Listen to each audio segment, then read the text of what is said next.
বারুইপুর ইস্যুতে মমতাকে করা আক্রমণ, খুনিদের প্রতিবাদী মন্তব্য ঘিরে তীব্র রাজনৈতিক চর্চা। শাহী সাক্ষাতের পর নবান্নে মুখ্যমন্ত্রীর সঙ্গে বৈঠক, কারণ জানালেন প্রসেনজিৎ। ৫ লক্ষ টাকায় চাকরির অভিযোগে মানস ভূঁইয়াকে দীর্ঘ জিজ্ঞাসাবাদ, তদন্তে নতুন নড়াচড়া।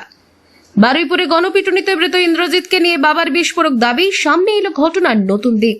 অভিষেকের ডিজে মন্তব্য বিতর্কে তদন্তের নতুন মোড়, বিজেপির বিধায়কের বয়ান রেকর্ড করল পুলিশ।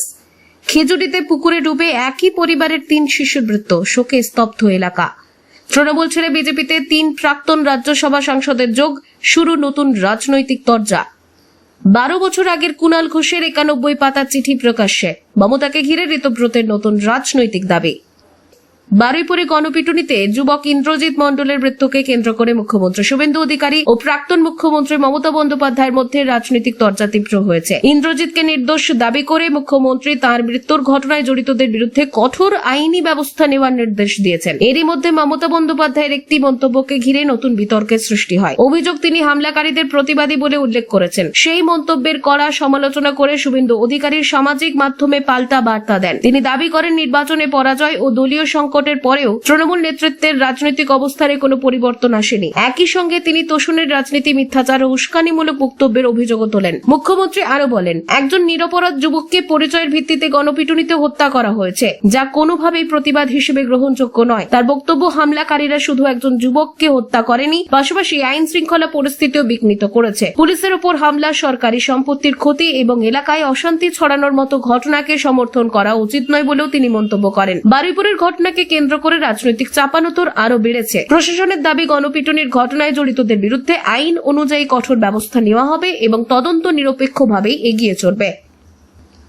মুখ্যমন্ত্রী শুভেন্দু অধিকারীর সঙ্গে অভিনেতা প্রসেনজিৎ চট্টোপাধ্যায়ের বৈঠক ঘিরে রাজনৈতিক মহলে নতুন করে জল্পনা শুরু হয়েছে। এর আগে কেন্দ্রীয় স্বরাষ্ট্রমন্ত্রী অমিত শাহ প্রসেনজিতের বাড়িতে গিয়ে দেখা করেছিলেন। পরপর 2 গুরুত্বপূর্ণ রাজনৈতিক ব্যক্তিত্বের সঙ্গে তার সাক্ষাৎকার ঘিরে নানা প্রশ্ন উঠতে শুরু করেছে। অনেকের মধ্যেই জল্পনা তৈরি হয়েছে, তবে কি প্রসেনজিৎ সক্রিয় রাজনীতিতে যোগ দিতে চলেছেন, বা বিজেপির সঙ্গে তার নতুন কোনো রাজনৈতিক সমীকরণ তৈরি হচ্ছে। রাজ্যসভার সম্ভাব্য প্রার্থী হিসেবেও তার নাম নিয়ে আলোচনা শুরু হয়েছে বিভিন্ন মহলে। তবে এই সমস্ত জল্পনায় নিজেই ইতি টানার চেষ্টা করেছেন প্রসেনজিৎ চট্টোপাধ্যায়। তিনি জানান, মুখ্যমন্ত্রীর সঙ্গে তার সাক্ষাৎ সম্পূর্ণ সৌজন্যমূলক। বৈঠকে মূলত বাংলা, চলচ্চিত্র শিল্প, সংস্কৃতি এবং ইন্ডাস্ট্রির বিভিন্ন বিষয় নিয়ে আলোচনা হয়েছে।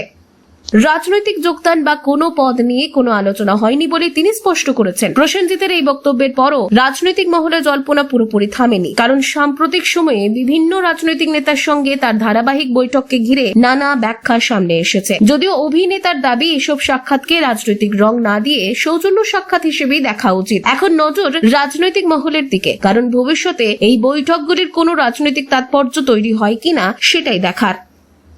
চাকরি দুর্নীতি মামলায় বৃহস্পতিবার সবং থানায় হাজিরা দিলেন প্রাক্তন সেচ মন্ত্রী মানস ভূঁইয়া। বৃহস্পতিবার সকাল 11:30 নাগাদ তিনি থানায় পৌঁছন। সেখানে প্রায় 3 ঘন্টা তাকে জিজ্ঞাসাবাদ করা হয় তদন্তকারীদের তরফে। তার বিরুদ্ধে সেচ দপ্তরের চাকরির বিক্রির অভিযোগ উঠেছে। এদিন জিজ্ঞাসাবাদের পর তিনি থানা থেকে বের হন, কোনো মন্তব্য করেননি। বারুইপুর ধর্ষণ কাণ্ডে নাবালিকার মৃতদেহ উদ্ধারের পরপর বাড়ির সামনেই পাওয়া গিয়েছিল ইন্দ্রজিৎ মণ্ডলের দেহ। মুখ্যমন্ত্রী তাকে নির্দোষ বলে দাবি করেন। বারুইপুরে ধর্ষণ খুনের ঘটনা নিয়ে তোলপাড় রাজ্য। ঘটনা প্রকাশ্যে আসার পরপরই অভিযুক্তদের গ্রেপ্তার করেছে পুলিশ। এমনকি 3 দিনের মধ্যে পুলিশের এনকাউন্টারে এক অভিযুক্তের মৃত্যুও হয়েছে। তা নিয়ে তুঙ্গে আলোচনা। এসবের মাঝে ফের শিরোনামে উঠে এলো অভিযুক্ত সন্দেহে পিটিয়ে মারা নির্দোষ ইন্দ্রজিৎ মণ্ডল। ঘটনাস্থলে গিয়ে মুখ্যমন্ত্রী শুভেন্দু অধিকারী সংবাদ মাধ্যমে জানিয়েছিলেন, এলাকায় অটো চালক ইন্দ্রজিৎ যে নির্দোষ ছিলেন, মৌলবাদীদের রোষের শিকার হয়ে অকালে জীবন হারিয়েছেন, বিচারের আশ্বাসও দেন। এবার ছেলের নির্মম মৃত্যু নিয়ে মুখ খুললেন ইন্দ্রজিতের বাবা অজিত মণ্ডল। তিনি জানালেন, ওই দিন বাড়িতে চড়াও হয়ে 200 থেকে 250 জন ছেলেকে মারধর করেছিল। পরে ডেকে নিয়ে গিয়ে তারা বলেছিল ছেলেকে ফিরিয়ে দিয়ে যাবে, কিন্তু পিটিয়ে মেরে ফেলা হয়। আইনের ওপর আস্থা রেখে অজিত বাবু জানাচ্ছেন, মুখ্যমন্ত্রীর সঙ্গে কথা বলে তারা আশ্বস্ত যে, কিন্তু পিটিয়ে মেরে ফেলা হয়। আইনের ওপর আস্থা রেখে অজিত বাবু জানিয়েছেন, মুখ্যমন্ত্রীর সঙ্গে কথা বলে তিনি আশ্বস্ত।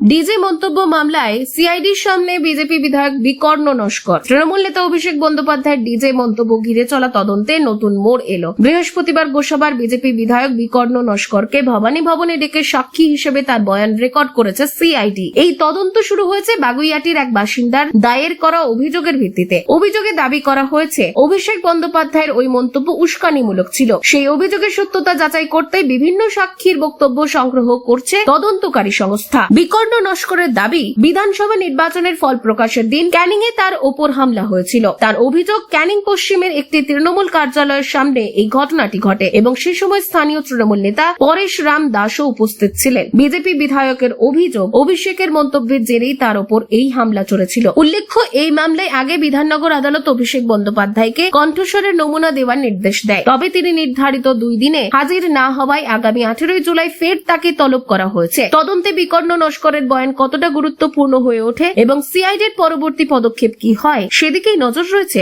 রাজনৈতিক মহলে। বৃষ্টির সময় পুকুরে নেমে স্নান করবে বলে বায়না করেছিল 3 ভাই বোন। বহুবার মানা করেছিল দাদু, তা সত্ত্বেও বৃষ্টিতে ভিজে বাড়ির কাছের পুকুরে নেমে স্নান করতে যায় 3 জনেই। আর তারপরেই মর্মান্তিক পরিণতি। পূর্ব মেদিনীপুর জেলার খেজুরির আমজাদনগর গ্রামের ঘটনা। শোকের ছায়া নেমে এসেছে গোটা এলাকায়। পুকুরে ডুবে মৃত্যু হয় একই পরিবারের 3 শিশুর। পরিবার সূত্রে জানা গিয়েছে, দিল্লি থেকে বেড়াতে আসা 3 ভাই বোন সকাল থেকে বৃষ্টিতে ভেজা আর পুকুরে স্নান করার জন্য জেদ করছিল। দাদু বাদল দাস বাধা দিলেও পরিবারের অগোচরে বাড়ি থেকে প্রায় 50 মিটার দূরে একটি পুকুরে স্নান করতে চলে যায় তারা।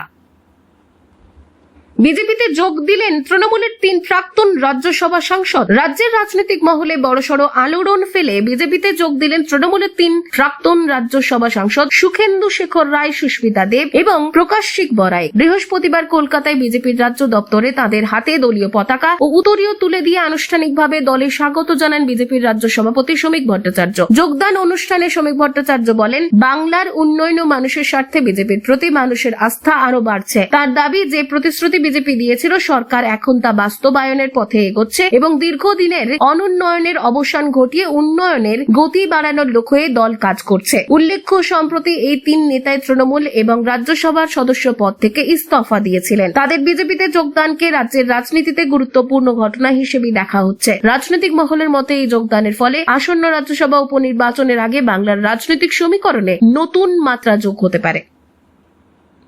কুণাল ঘোষের 12 বছর আগের চিঠি প্রকাশ্যে আনার দাবি ঋতব্রতের। তৃণমূলের নতুন রাজনৈতিক বিতর্ক। তৃণমূলের অভ্যন্তরীণ দ্বন্দ্বের আবহে নতুন বিতর্কের সূচনা করলেন বিধানসভার বিরোধী দলনেতা ঋতব্রত ব্যানার্জি। সাংবাদিক বৈঠকে তিনি দাবি করেন, প্রায় 12 বছর আগে জেলে থাকা অবস্থায় তৎকালীন তৃণমূল সাংসদ কুণাল ঘোষ প্রধানমন্ত্রী, স্বরাষ্ট্রমন্ত্রী এবং সিবিআই সহ বিভিন্ন কর্তৃপক্ষের উদ্দেশ্যে 91 পাতার একটি চিঠি লিখেছিলেন। সেই চিঠিতে দলের শীর্ষ নেতৃত্ব সম্পর্কে একাধিক গুরুতর অভিযোগ করা হয়েছিল বলেও দাবি তার। ঋতব্রত সরাসরি কুণাল ঘোষের নাম না নিয়ে তাকে তৃণমূলের বর্তমান ম্যানেজিং ডিরেক্টর বলে কটাক্ষ করেন। তার বক্তব্য, যিনি এখন অন্যদের গদ্দার বলছেন, অতীতে তিনি দলের বিরুদ্ধে বিস্ফোরক অভিযোগ তুলে চিঠি লিখেছিলেন। সেই চিঠিকে তিনি তৃণমূলের বিরুদ্ধে গুরুত্বপূর্ণ দলিল বলেও উল্লেখ করেন। ঋতব্রতের আরো দাবি, ওই চিঠিতে প্রাক্তন মুখ্যমন্ত্রী মমতা বন্দ্যোপাধ্যায়কে নিয়েও একাধিক অভিযোগ রয়েছে। তিনি বলেন, মমতা বন্দ্যোপাধ্যায় চাইলে কুণাল ঘোষের কাছ থেকে সেই চিঠি সংগ্রহ করে পড়তে পারতেন। প্রয়োজনে 15 দিনের মধ্যে তিনি বলেন, মমতা বন্দ্যোপাধ্যায় চাইলে কুণাল ঘোষের কাছ থেকে সেই চিঠি সংগ্রহ করে পড়তে পারেন। প্রয়োজনে 15 দিনের মধ্যে নিজেরাই সেই নথি পাঠিয়ে দেবেন বলেও জানান। এছাড়া তদন্তকারী সংস্থার কাছেও ওই চিঠির বিষয়বস্তু খতিয়ে দেখার দাবি জানান ঋতব্রত। তার বক্তব্য, চিঠির তথ্য প্রকাশ্যে এলে তৎকালীন রাজনৈতিক পরিস্থিতি এবং দলের অভ্যন্তরীণ দ্বন্দ্ব সম্পর্কে